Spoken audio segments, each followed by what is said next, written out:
এটাতে মাছ ভাজবো, দিয়ে দিচ্ছি তেল। তেলটা গরম হোক, তারপর মাছ দিব। দিয়ে দিচ্ছি পাবদা মাছটাকে। হয়ে গেল আমার মাছ ভাজা, মাছগুলোকে এখন উঠিয়ে নিব।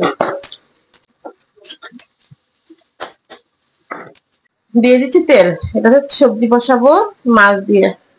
দিয়ে দিচ্ছি পেঁয়াজ। পেঁয়াজটা নরম হোক। পেঁয়াজটা আমার নরম হয়ে গেছে, দিয়ে দিব এখন মশলাটা।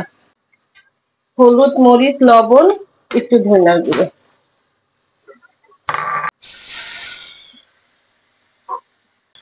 এখন ভালো করে কষাই নিব। হয়ে গেল আমার মশলাটা কষানো, দিয়ে দিচ্ছি আলু। এটাকে এখন মিলিয়ে নিব মশলার সাথে। সবজিটা আমার কষানো হয়ে গেল। এটা ছিল আলু।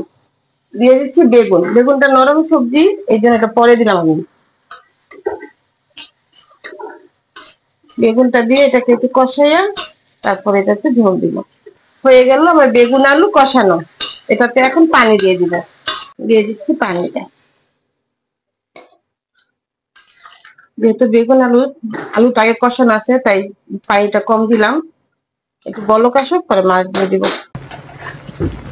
হয়ে গেল আমার সবজিটা কষানো, এটাতে এখন দিয়ে দিব মাছ।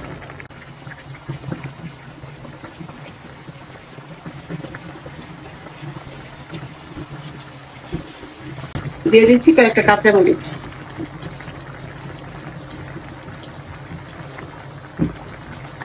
দিয়ে দিব কয়েকটা টমেটো।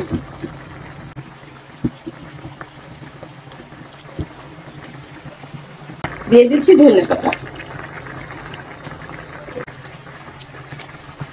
হয়ে গেল আমার মাছ রান্না। মাছটা হলো পাবদা মাছ, আলু, বেগুন, টমেটো দিয়ে